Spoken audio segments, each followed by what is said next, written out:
Buenos días, hermanos, hermanas. Les saludamos en el nombre de Cristo Jesús, gozosos, agradecidos con Dios por su gracia y la oportunidad que tenemos de conectarnos por este medio. Agradeciéndoles a ustedes también por su paciencia, ya que como saben, el domingo no pudimos poner el mensaje completo por las circunstancias que ya ustedes conocen. Y de verdad que muchas gracias por su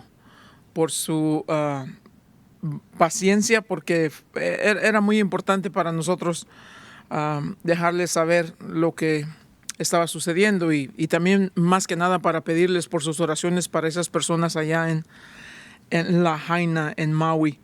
Pero ya, gracias a Dios, podemos comenzar de nuevo al estudio de la palabra, y vamos a estar hoy terminando, o más bien comenzando lo que es el capítulo 8 del libro de Romanos, para volver a retomar nuestro ritmo de estudio que traíamos ya en el libro de Romanos. Así que antes que nada vamos a ir en oración delante de Dios, que nos dé sabiduría y podamos no solamente entender lo que está escrito aquí, pero también de alguna manera aplicar todo lo que se escribió para nuestra enseñanza. Padre bendito Dios, en el nombre de Jesús le damos gracias por su amor, por su gracia, por su misericordia, Señor. Le pedimos, Dios, que nos hable por medio del estudio de su palabra, y también que el poder de su Espíritu Santo en nosotros, en nuestro corazón, penetre estas verdades lo más profundo, Señor, y que nos enseñe a vivir de esta manera, para que así usted reciba la honra y la gloria que usted merece, Señor. Gracias por el privilegio que nos da de siquiera desear leer su palabra.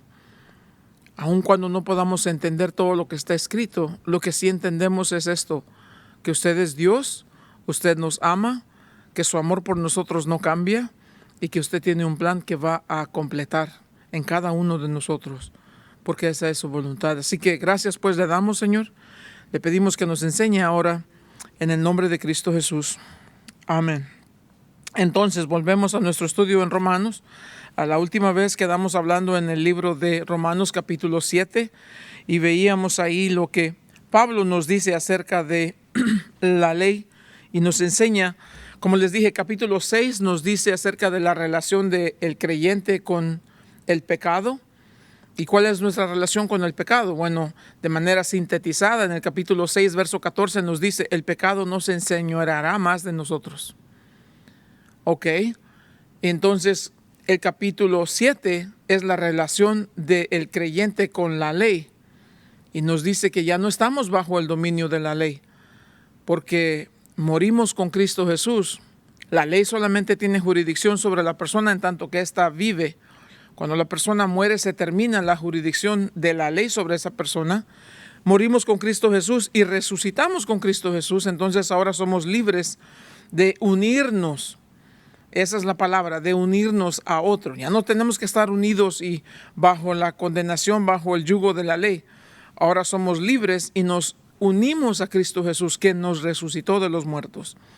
Y es en esa unión con Cristo Jesús que vamos a vivir la vida cristiana.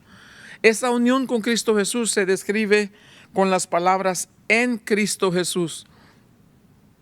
Importante entender eso. Nuestra unión, esa grandísima bendición de morir con Cristo a nuestros pecados y resucitar con Él. Y la Biblia aquí dice, para que andemos en vida nueva. Esa vida nueva la vamos a vivir ahora en Cristo Jesús. Nuestra identidad por todos los años que vivamos aquí es en Cristo Jesús.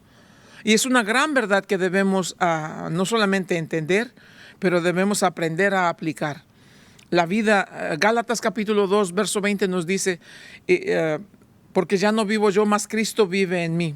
Y la vida que ahora vivo en la carne, la vivo por fe en el Hijo de Dios, que me amó y se dio a sí mismo por mí. Entonces vivimos esta vida cristiana, se puede vivir solamente en Cristo Jesús. ¿Hay un cristiano que no está en Cristo? No.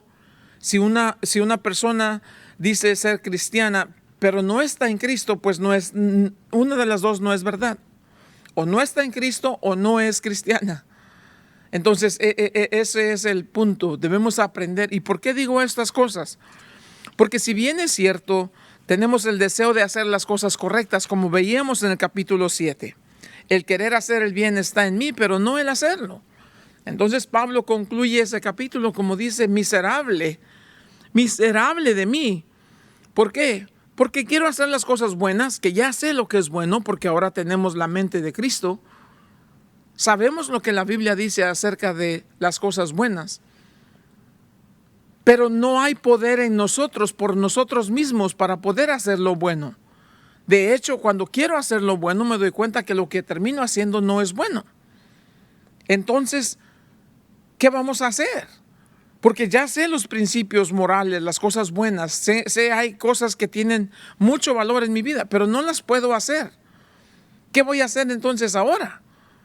Y el capítulo 8 entonces viene y nos va a enseñar cuál es la relación del creyente con el Espíritu Santo. Capítulo 6, ¿cómo nos relacionamos al pecado? El pecado nos enseñorea más de nosotros. ¿Cómo nos relacionamos con la ley de Dios? No estamos bajo el dominio de la ley. Entonces, ¿fuera la ley ya no sirve? No, la ley es buena, es santa, es justa, es beneficiosa. ¿Y de qué manera me es beneficiosa? La ley no me puede cambiar, no me puede justificar, no me puede perdonar. La ley no me puede dar el poder para hacer lo bueno. Entonces, ¿en qué me beneficia? O en que la ley sigue apuntando lo que es pecaminoso y me pone frente a mi necesidad. Hay una guerra en mí. Quiero hacer el bien, pero no termino haciendo el bien. ¿Cómo voy a vivir esta vida en donde quiero hacer el bien y no quiero hacer lo malo? Y sin embargo termino haciendo lo malo y no hago el bien. ¿Por qué? Porque necesito recursos adicionales. ¿Y cuáles son esos? El poder del Espíritu que ahora va a venir a vivir en mí. Esto es muy importante. Muchos cristianos levantaron la mano, dijeron la oración, sí, Señor Jesús, te recibo como mi Señor y mi Salvador y te entrego mi vida. Ok, y de ahí en adelante nada de nada. No se dedicaron al estudio de la palabra, no han aprendido una vida, no han llegado a una disciplina donde están creciendo en el conocimiento y en la gracia de Cristo Jesús. Y entonces cada problema que viene hacia ellos los derrota, los deja desanimados. Y muy fácilmente esas personas se dan por vencidas y se tiran al mundo de nuevo. Porque cuando quisieron hacer el bien no pudieron. Perdón, porque se dieron cuenta que esto es difícil. Es muy difícil. Porque no tenían esos recursos adicionales. Más bien no se dieron a la tarea de ir y buscar estos recursos adicionales para que pudieran vivir la vida cristiana en la manera en que Dios nos enseña. Por eso el capítulo 8 viene y es maravilloso, es fundamental. Es esencial estudiarlo y entender esto. Perdón. El capítulo 8 viene siendo, dicen los que escriben de estas cosas, que el capítulo 8 es como una joya de gran valor, como un anillo súper carísimo. Y lo que hace caro al anillo es el diamante en el anillo. El diamante vendría siendo el capítulo 8 de Romanos. Tan así de importante es este capítulo, porque nos va a enseñar entonces, ok, justificado por la fe, capítulo 5. Ok, identificado con Cristo Jesús en su muerte y en su resurrección. Vivimos ahora en vida nueva, el pecado no se enseñorea más de mí. Y no solamente eso, tengo el deseo de hacer lo que la ley dice que es bueno. Me nace. Antes no. Antes era lo contrario. Me molestaba la ley porque yo vivía una vida de pecado. Ahora tengo ese deseo de hacer lo que la ley dice que es bueno. Y me ha sido dado, me ha sido proveído el poder para poder hacer eso que es bueno. Eso es lo que el capítulo 8 nos va a enseñar. Entonces, aquí vamos a ver capítulo 6, la relación del creyente con el pecado. Capítulo 7, la relación del creyente con la ley. Capítulo 8, la relación del creyente con el Espíritu. Y el capítulo 8 nos va a hablar dos temas principales, muchos más subtemas, pero principalmente nos va a hablar de dos puntos principales. Número 1, la santificación del creyente que lo lleva a vivir en esta seguridad. El creyente que vive en santidad aprenderá a descansar en esa seguridad que le ofrece Dios. Es bien importante esto, ¿ok? Porque de otra manera la persona se atormenta. Ay, es que fallé, miserable, ya no sé si Dios me va a recibir o no. Porque sigue pensando que depende, la vida cristiana depende de lo que él hace. Y no es así. No es. La vida cristiana no depende. Nuestra salvación no dependió de nosotros, sino de Cristo Jesús. Y si Él es poderoso para salvarnos, también es poderoso para santificarnos y luego para glorificarnos. Acuérdense, la salvación se compone de 3 etapas. La salvación comienza con justificación por fe. La salvación continúa con santificación por fe también. Y la salvación culmina en glorificación cuando lleguemos a estar en la presencia de Dios. Y allí ya no va a haber pecado. En la santificación vamos a vivir y a la par de nosotros va a ir el pecado. Todo el tiempo buscando derrotarnos, desanimarnos. Pero ahora hay poder en nosotros que nos hace no solamente decirle no al pecado, pero dice, no os dejes vencer por lo malo. Antes por lo malo, dice, antes bien, vencer con lo bueno lo malo. Ahora podemos vencer esas actitudes pecaminosas con las que tanto hemos batallado. ¿Por qué? ¿Porque somos mejores? No, porque ahora tenemos en nosotros el poder que nos da la victoria sobre el pecado. Pecado que antes nos tenía secuestrado con el pie en el cuello y no podíamos hacer nada. Es bien importante eso. ¿Por qué? Porque déjeme decirle, toda persona que nace a este mundo, todo ser humano que vino a este mundo, comienza su vida con un serio problema. Déjenme les leo. Les voy a leer varios versos, ¿ok? Porque es importante que entendamos la identidad del cristiano está en Cristo Jesús. El título de nuestro estudio es En Cristo Jesús. ¿Qué significa estar en Cristo Jesús? ¿Cómo llegamos a estar en Cristo Jesús? ¿Qué ventajas tiene estar en Cristo Jesús? ¿Por qué tenemos que estar en Cristo Jesús? La vida de la persona comienza así. Esto es el libro de Efesios capítulo 2. Lean conmigo. Efesios 2, verso 1 dice, Jesús nos dio vida a nosotros cuando estábamos muertos en nuestros delitos y pecados, en los cuales anduvimos en otro tiempo. Vean esto, siguiendo la corriente de este mundo, conforme al príncipe de la potestad del aire. ¿Quién es ese? Ese es el chanclas. El espíritu que ahora opera en los hijos de desobediencia, entre los cuales también todos nosotros vivimos en otro tiempo, en los deseos de nuestra carne, haciendo la voluntad de la carne y de los pensamientos, y éramos por naturaleza hijos de la ira, lo mismo que los demás. Todo ser humano que viene a este mundo llega a esta miserable vida. David en el capítulo 51 del libro de los Salmos dice, en pecado me concibió mi madre. Cuando todavía era un feto en el vientre de la madre ya era un pecador. Cuando nació el niño, nació llorando. A veces me pregunto, ¿por qué llora? Porque sabe que viene a este mundo de maldad y sabe que él es un maldoso también. Usted estará pensando, no, mis bebés son bonitos. Sí. Las pequeñas criaturas pecaminosas, no les tienes que enseñar, ya nacen siendo egoístas, sucios, peleoneros. No, ni te digo más. La vida comienza en pecado. Esa es la miserable condición del ser humano. Llega a este mundo y ya viene en pecado. De hecho, Romanos 3:23 dice, todos pecaron. No hay uno solo que no haya pecado. Todos pecaron y porque pecaron están destituidos de la gloria, están separados de la gloria de Dios. Primera de Juan capítulo 3, verso 8 dice, y el que practica pecado es del diablo. La cosa se pone fea, ¿no es cierto? Esa es la miserable condición del hombre pecaminoso, separado de Dios. Es dominado por su pecado, es dominado por Satanás, es dominado por los deseos engañosos de su carne y es dominado por la avaricia del mundo. Ese es el mundo en el que vivimos y es de allí donde nos rescató Dios por su gracia y su misericordia. Así que el hombre apenas nace en este mundo ya es esclavo del pecado. Vive en una condición miserable.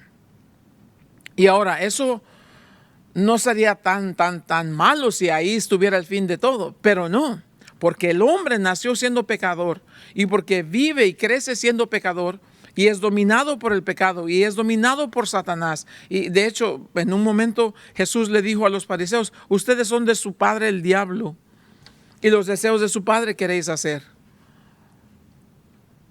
Juan dice: el que practica pecado es del diablo. Entonces, esa es la condición pecaminosa, esa es la condición miserable, pero se pone peor, porque Hechos capítulo 17 en el verso 31 nos dice: y Dios ha establecido un día en que juzgará al mundo con justicia. No solamente que el hombre nació pecaminoso, va a vivir toda su vida siendo víctima de Satanás, del pecado, de la carne, dominado por la avaricia del mundo. No es más bien una víctima, sino es dominado por Satanás, por el pecado, por la carne, por la avaricia del mundo. Y porque él vive así, Hechos dice que está bajo condenación, está bajo la condenación del pecado. Y ahí terminaría todo, no estaría tan mal, pero se pone peor todavía, porque esto es lo que dice el libro de Apocalipsis que va a pasar al final de todas las cosas. Este es el capítulo 20 de Apocalipsis y se los voy a leer para que pongan cuidado cuál es la condición del mundo en el que vivimos. Apocalipsis capítulo 20 dice esto: y vi un gran trono blanco y al que estaba sentado en él, de delante del cual huyeron la tierra y el cielo, y ningún lugar se encontró para ellos. Y vi a los muertos grandes y pequeños de pie ante Dios, y los libros fueron abiertos, y otro libro fue abierto, el cual es el libro de la vida. Y fueron juzgados los muertos por las cosas que estaban escritas en los libros, según sus obras. Y el mar entregó los muertos que había en él, y la muerte y el Hades entregaron los muertos que había en ellos, y fueron juzgados cada uno según sus obras. Y la muerte y el Hades fueron lanzados al lago de fuego. Esta es la muerte segunda. Y el que no se halló inscrito en el libro de la vida fue lanzado al lago de fuego. Entonces, a ver si hemos entendido. Todo ser humano que vino a este mundo nació siendo un pecador. Y va a pecar porque es pecador. No es pecador porque pecó. Peca porque es un pecador. Esa es su naturaleza. Y porque es un pecador, está bajo el dominio de su carne que lo atrae a todo lo que es malvado. Está bajo el dominio del mundo, el mundo que gobierna Satanás y que lo hace vivir en esta avaricia, en la vanagloria de los ojos, en la avaricia de la vida. Entonces este ser humano, esta persona, hombre o mujer, va a vivir dominado por este pecado. Es del diablo porque practica el pecado. Y porque es un pecador que practica el pecado, está bajo la condenación del pecado. Y cuando muera, va a encontrar esta horrible, horrible realidad, que su pecado llevaba consecuencias eternas. Porque cuando muera y se presente en el día del gran juicio del trono blanco y se presente delante de Dios, es decir, vean esto, el hombre pecaminoso que nunca le da la gana someterse a Dios, arrepentirse, humillarse delante de Dios, ese hombre muere. En el momento de su muerte, escuchen esto, ¿ok? Porque es muy importante. Cuando el hombre pecador muere y muere en su pecado, su cuerpo es enterrado en la tumba y su alma es llevada al Hades. El Hades es la antesala al infierno, ¿ok? El hombre pecaminoso murió en su pecado, su cuerpo es enterrado en la tumba, su alma va a estar encerrada en la prisión, en el Hades, en la oscuridad del Hades. Escuchen esto. Cuando terminen todas estas cosas y Cristo Jesús venga a establecer su reino en la tierra, después de todas estas cosas de los 1000 años, entonces ahora va a venir Jesús, se va a sentar en este gran trono blanco y los muertos, dice aquí, los muertos grandes y pequeños, esto es su alma porque el cuerpo quedó en la Escuchen esto, el cuerpo quedó en la sepultura, el alma está en el Hades, que es la antesala del infierno.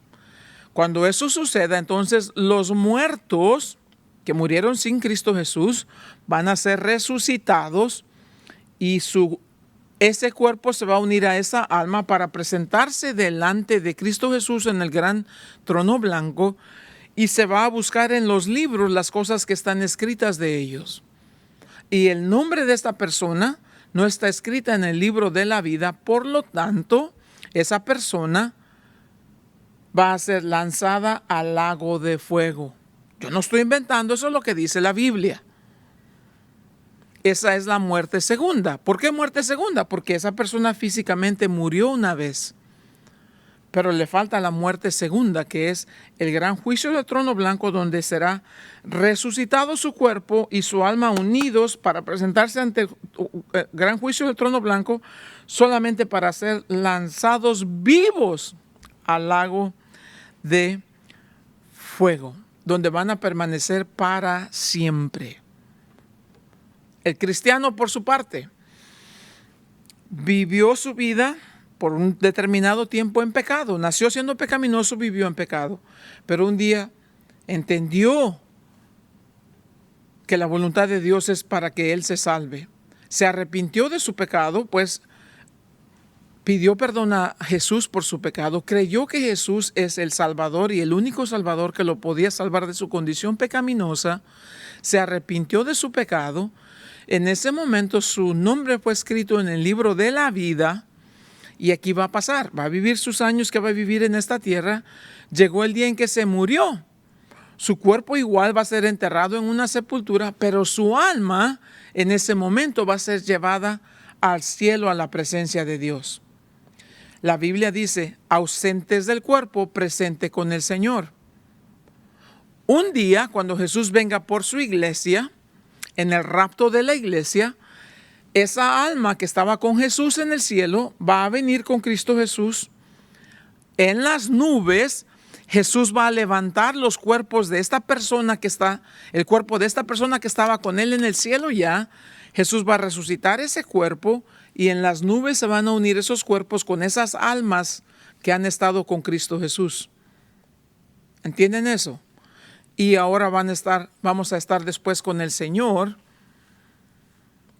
7 años en el cielo con este nuevo cuerpo. Al final de los 7 años, que es el final de la gran tribulación, volvemos con Jesús y vamos a estar con Él 1000 años y gobernaremos este mundo juntamente con Cristo Jesús.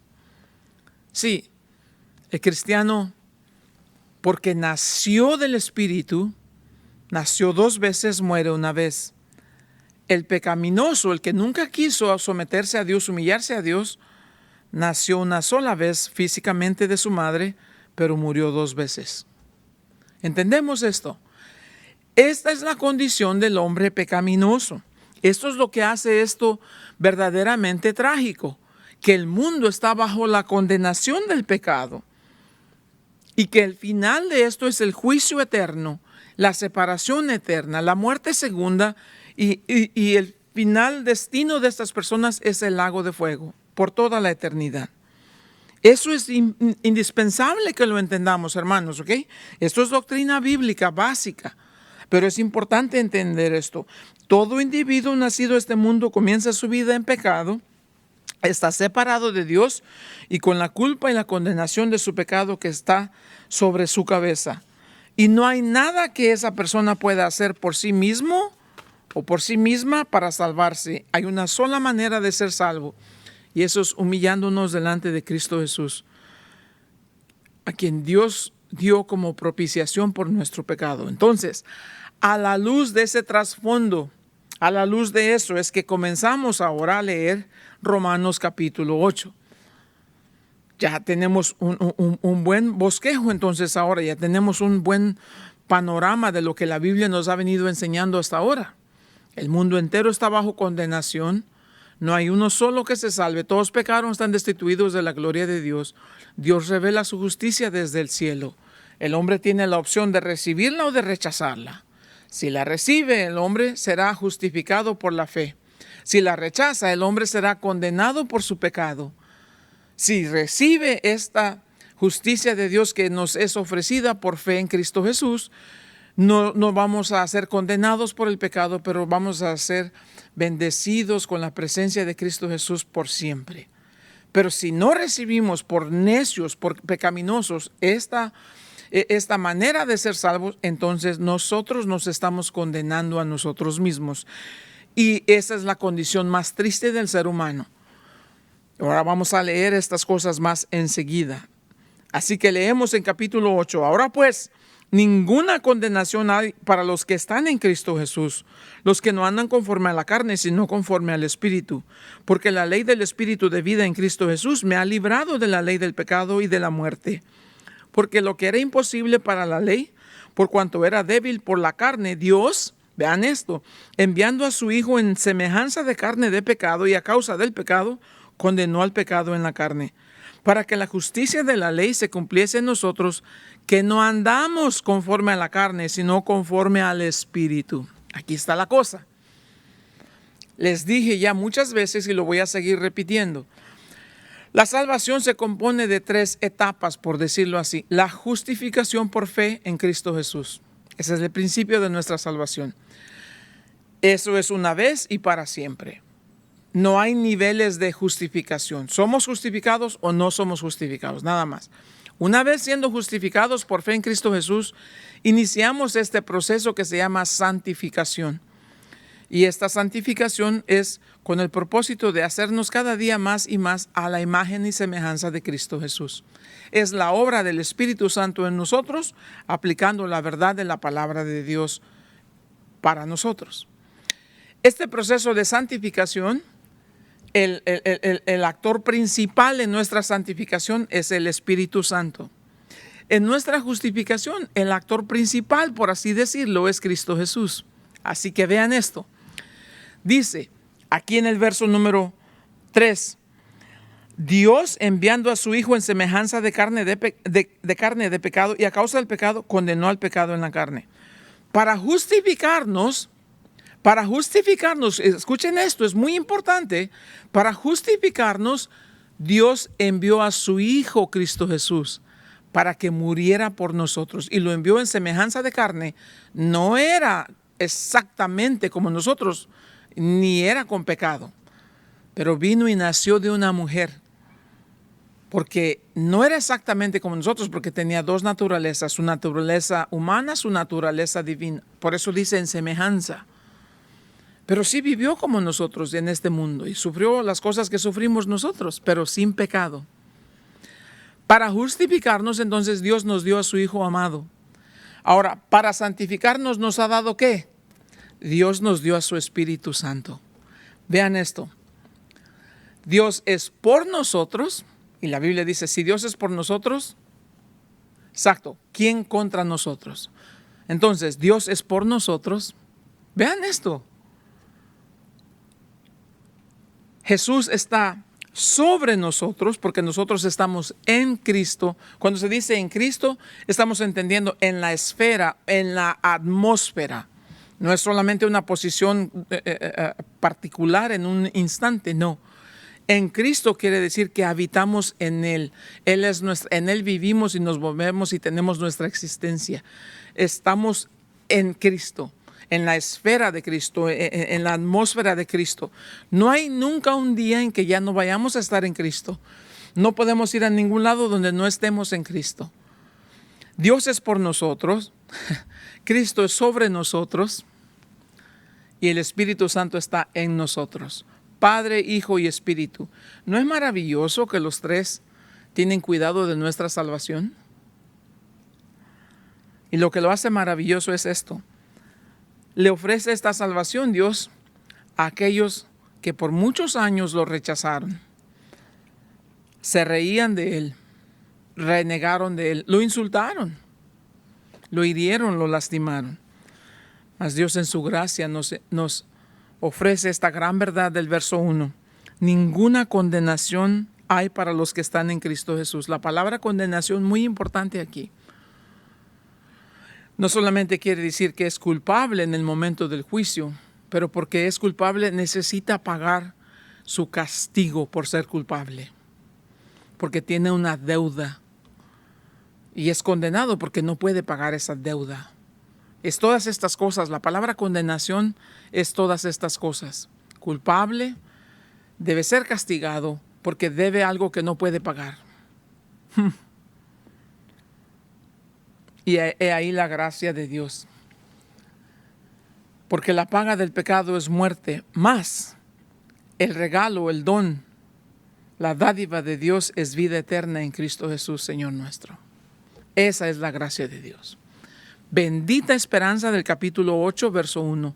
No hay ninguna condenación, no hay castigo, no hay culpa, no hay juicio, no hay deuda, porque Cristo Jesús pagó todo por nosotros. Esa es la gran bendición del cristiano. La Biblia es clara, la Biblia es tajante cuando habla de la condenación que hay sobre el hombre pecaminoso. Vean esto, es bien importante, muy importante esto. En el capítulo 5 de Romanos dice esto. Dice, por lo tanto, como el pecado entró en el mundo por un hombre y por el pecado la muerte, así la muerte pasó a todos los hombres por cuanto todos pecaron. Y luego dice esto. Y con el don no sucede como en el caso de aquel uno que pecó, porque ciertamente el juicio vino a causa de un solo pecado para condenación. El juicio vino a nosotros, sobre nosotros, por un pecado. ¿Cuál? El pecado de Adán, de desobediencia. Y nosotros heredamos esa naturaleza desobediente y pecaminosa. Luego dice en el verso 18 del mismo capítulo 5, así que como por la transgresión de uno vino la condenación a todos los hombres. ¿Vio? Todos estamos en condenación, bajo la condenación de nuestro pecado. Segunda de Tesalonicenses, capítulo 1, verso 5, expande más acerca de este tema. Y no tiene nada bonito que decir, sino es alarmante lo que dice.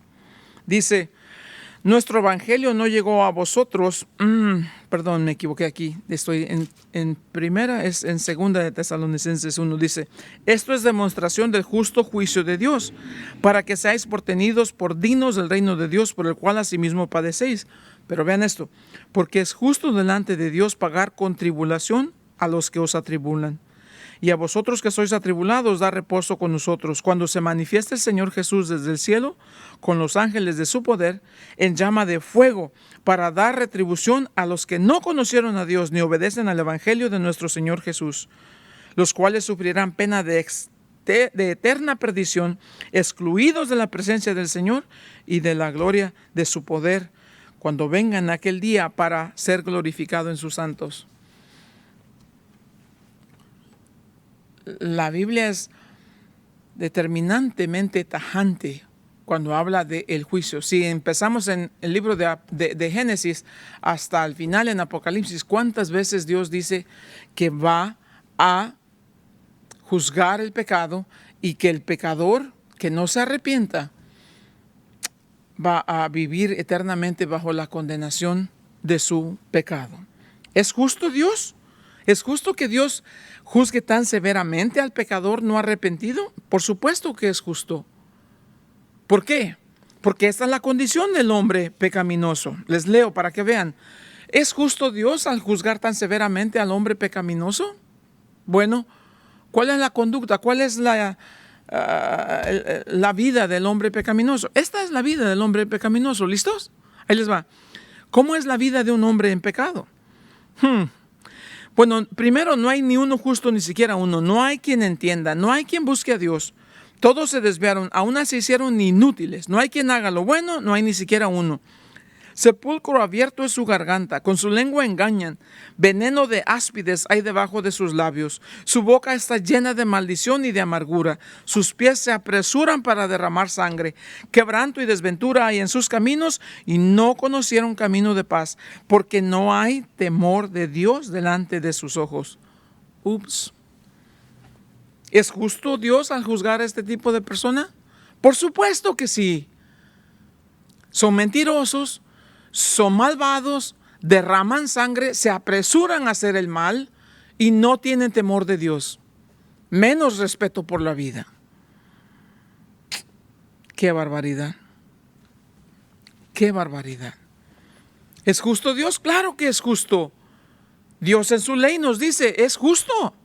La ley es buena, la ley es justa, la ley es santa. Dios es justo, por supuesto que Dios es justo. Entonces, ¿por qué condena al hombre? Dios no condena al hombre. ¿Quién lo condena? El hombre se condena a sí mismo. ¿Cómo así? Bueno, eso es lo que dice la Biblia. Pon atención. Ya sabemos este verso, porque de tal manera amó Dios al mundo que ha dado a su Hijo unigénito para que todo aquel que en él cree no se pierda, mas tenga vida eterna. Todos hablamos de Juan 3:16, pero también hay Juan 3:17 y 18 y 19. ¿Qué dice Juan 3:17? Porque no envió Dios a su Hijo al mundo para condenar al mundo, sino para que el mundo sea salvo por él. Dios no envió a Jesús a condenar al mundo, Dios envió a Jesús a salvar a todo aquel que se arrepienta. El que no cree en Jesús es el que se condena. Vean lo que dice. El que en Jesús cree no es condenado, pero el que no cree ya ha sido condenado, porque no ha creído en el nombre del unigénito Hijo de Dios. Y esta es la condenación que Él mismo se está poniendo sobre de sí. Esta es la condenación, que la luz vino al mundo y los hombres amaron más las tinieblas que la luz, porque sus obras eran malas. Porque todo aquel que hace lo malo aborrece la luz y no viene a la luz para que sus obras no sean reprendidas. ¿Ya? ¿Quién condena al hombre pecaminoso? Él mismo. ¿Por qué? Porque ama más las tinieblas que la luz. ¿Por qué no quiere venir a la luz? Porque en la luz sus obras van a ser reprendidas. ¿Y eso es lo que el hombre quiere? No, eso es lo que el hombre jamás va a aceptar. Dios envió a su Hijo a salvar a todo aquel que en Él cree. El que no quiere creer en Él, es su decisión, tiene su derecho de hacer esa decisión, de tomar esa decisión. Pero que no culpe a Dios por nada ni a nadie, que se culpe a sí mismo. No habrá ninguna persona en el mundo, en el infierno, que tenga a quien más que echarle la culpa más que a sí mismo. Jesús vino a salvar. Y para salvar al hombre pecaminoso, Jesús tenía que morir, porque la paga del pecado es muerte. Jesús murió por nuestro pecado, tomó nuestro lugar. Y ahora que murió y resucitó, nos ofrece a nosotros por fe la salvación, que es un regalo de Dios, que nos ofrece Dios por gracia. No lo merecemos. Lo que merecíamos es el infierno, el castigo eterno por nuestra maldad, por nuestra injusticia. Pero a nosotros que merecíamos el infierno, Dios nos ofrece la gloria. Por el sacrificio de Jesús y por fe en su nombre podemos y tenemos acceso al cielo en la presencia de Dios para siempre. Si recibimos el regalo que Dios nos ofrece por gracia, vida eterna en Cristo Jesús. Si lo rechazamos por necios, castigo eterno en el infierno, en la llama de fuego. Este es el evangelio de las buenas nuevas, hermanos. Esto es el mensaje que nosotros tenemos para el mundo. Esto es lo que hace el estudio de la palabra de Dios imprescindible, importante. Y esto es lo que hace vivir la vida después de la justificación en santificación, en santidad. Separados del mundo, separados para Dios. Porque no hay ninguna condenación para los que están en Cristo Jesús. En Cristo Jesús somos libres. El regalo de Dios es la vida eterna en Cristo Jesús. Hebreos 10:14 nos habla clarito acerca de eso. Y Colosenses capítulo 1, verso 12, vean qué bonito dice aquí. Y cuando entendemos estas cosas, las agradecemos y le damos gracias a Dios por lo que Él ha hecho por nosotros. Nos dice aquí, dice, para que andemos como es digno del Señor, agradándole en todo, llevando fruto en toda buena obra y creciendo en el conocimiento de Dios, fortalecidos con todo poder, conforme a la potencia de su gloria, para toda paciencia y longanimidad, con gozo dando gracias al Padre que nos hizo aptos para participar de la herencia de los santos en luz, el cual nos ha librado de la potestad de las tinieblas y trasladado al reino de su amado Hijo, en quien tenemos redención por su sangre, el perdón de nuestros pecados. ¿No es maravilloso eso? ¿Cuán grande es nuestro Dios? Esa es la vida del cristiano.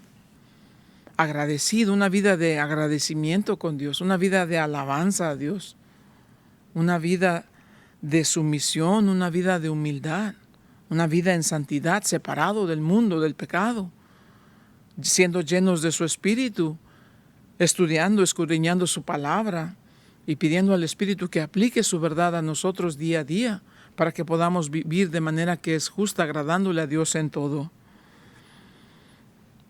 Entonces, ¿quiere decir que el cristiano ya no peca?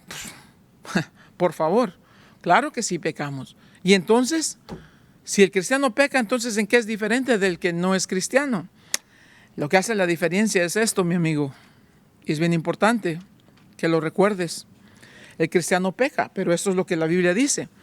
Dice, si andamos en luz como Él está en luz, como Cristo está, tenemos comunión unos con nosotros y la sangre de Cristo Jesús nos limpia de todo pecado. Si decimos que no tenemos pecado, nos engañamos a nosotros mismos y la verdad no está en nosotros. Si confesamos nuestros pecados, Él es fiel y justo para perdonar nuestros pecados y limpiarnos de toda maldad. Esa es la diferencia, claro. Hijitos míos, estas cosas os escribo para que no pequéis. Y si alguno hubiere pecado, abogado tenemos para con el Padre, a Jesús el justo. Y Él es la propiciación por nuestros pecados. Y no solamente por los nuestros, sino también por los de todo el mundo. ¿El cristiano peca? Por supuesto que sí. Todos pecamos, todos los días. No hay nadie perfecto, solamente uno, Cristo Jesús. Entonces, ¿qué pasa? Que cuando peco, no me deleito en mi pecado. Reconozco inmediatamente que he pecado y corro a pedir perdón. Y Cristo Jesús nos dice aquí, es justo para perdonarnos y limpiarnos de toda maldad, porque Él es nuestro abogado con el Padre. Él intercede por nosotros. Ahora bien, eso es lo que nos da la clave para entender. Entonces dice, Él es nuestro abogado, Él es la propiciación por nuestros pecados. Sí pecamos, pero tenemos a alguien que nos lava de esa maldad. Y porque nos lava de esa maldad, vean ahora, Romanos 8, verso 1, se los leo. Bien importante, ¿ok? Ahora pues ninguna condenación hay para los que están en Cristo Jesús, los que no andan conforme a la carne, sino conforme al Espíritu. Así comienza Romanos 8 y vean cómo termina. Por lo cual estoy seguro de que ni la muerte, ni la vida, ni ángeles, ni principados, ni potestades, ni lo presente, ni lo porvenir, ni lo alto, ni lo profundo, ni ninguna otra cosa creada nos podrá separar del amor de Dios que es en Cristo Jesús. No hay ninguna condenación para los que están en Cristo Jesús y no hay ninguna separación para los que están en Cristo Jesús. Ni condenación ni separación. Y en medio que hay la seguridad del creyente, que está en manos de ¿quién? ¿Mía? No. ¿Yo soy capaz para mantenerme seguro? No. ¿Quién? Dios. Porque no hay nada ni nadie que me pueda separar de su amor. Romanos 5:8 dice, mas Dios muestra su amor para con nosotros en que siendo aún pecadores, Cristo murió por nosotros. Y Romanos dice, si cuando éramos pecadores, Cristo murió por nosotros, ¿cuánto más ahora que somos hijos de Dios? Dios no nos dará en Cristo Jesús todas las cosas. En Cristo Jesús. Esa es la clave. Esa es la clave de este estudio y esa es la verdad de todo esto. Entonces, ¿qué? No hay condenación y nunca habrá separación. ¿Por qué? Porque el Evangelio de las Buenas Nuevas nos dice que en Cristo Jesús somos más que vencedores. Y no nosotros, sino Él que está en nosotros. Ahora, Romanos 1:16 dice, no me avergüenzo del Evangelio porque es poder de Dios para salvación a todo aquel que en Él cree. Romanos 3:21 dice, somos justificados gratuitamente por su gracia. Romanos 5, verso 1, justificados pues por la fe tenemos paz para con Dios. Romanos 6:14, entonces si hemos sido justificados, el pecado no se enseñoreará más de nosotros. Segundo de Corintios 5:17 dice, he aquí, si estás en Cristo, dice, nueva criatura es. Las cosas viejas pasaron y aquí todas son hechas nuevas. Y porque son hechas nuevas no hay condenación. Y porque son hechas nuevas y no hay condenación, jamás habrá separación. Y en medio de los dos, Romanos 8:1, Romanos 8:39, no hay condenación, no hay separación. Y en medio de eso, solamente porque estamos en Cristo Jesús. Por su muerte y su resurrección, y por fe en su nombre, nosotros en Cristo Jesús. Y nos dice aquí en Romanos, más adelante lo vamos a leer, antes en todas estas cosas somos más que vencedores por medio de aquel que nos amó. ¿Quién nos amó? Cristo Jesús. Somos más que vencedores, por supuesto. Nunca vamos a ser derrotados. No hay condenación, no hay paga, no hay culpa, no hay juicio, no hay más esclavitud. Y porque somos nuevas criaturas, estamos en Cristo Jesús, jamás nada ni nadie nos puede separar del amor de Dios. Este es el momento en que todos decimos, aleluya, gloria a Dios, bendito sea nuestro gran Dios, nuestro gran Salvador Cristo Jesús, que por gracia nos ofreció salvación y vida eterna. Ese es el punto. La pregunta para ti y para usted, hermano, es, ¿estás en Cristo Jesús? ¿Cómo sé que estoy en Cristo Jesús? ¿Has recibido el don de la salvación por fe en Cristo Jesús? ¿Cómo se recibe? Por creer en su nombre. Cree en Cristo Jesús y serás salvo. ¿Y qué hago después? Una vez que has recibido a Jesús por fe en su nombre, ahora lo que toca es arrepiéntete de toda tu maldad. Arrepentirse quiere decir cambia tu mente, piensa diferente acerca de Cristo Jesús, acerca de Dios, acerca de la Biblia, acerca del Espíritu, acerca del pecado, acerca de la muerte, acerca del infierno, acerca de la gloria. Piensa, cambia tu manera de pensar. Y cuando vas cambiando tu manera de pensar por el Espíritu que ahora está en ti y que te guía a toda verdad, tu salvación en Cristo Jesús te da esa seguridad de que si fue justo y que es poderoso para salvarte, es justo y es poderoso para cuidarme. Yo sé que no hay condenación y sé que jamás habrá separación, porque mi salvación está en Él, depende de Él y no en mí. La salvación es lo que Jesús ya hizo por mí. Yo solamente la recibo por fe en Cristo Jesús y vivo esta vida de gozo y cada día aprendiendo más y creciendo más en la gracia y la misericordia. Si no estás en Cristo Jesús, miserable condición. Más vale que te arrepientas. Pero si estás en Cristo Jesús, celebra. Dale gracias a Dios. Regocíjate en el Señor. Y camina con agradecimiento en tu corazón por lo que Él ha hecho por ti. Si no estás, arrepiéntete, clama a Jesús y recibe en su nombre perdón de tus pecados, salvación y vida eterna. Padre, en el nombre de Jesús te damos gracias, Señor, por tu amor, por tu misericordia y por todo lo que has hecho, Señor. Bendito seas.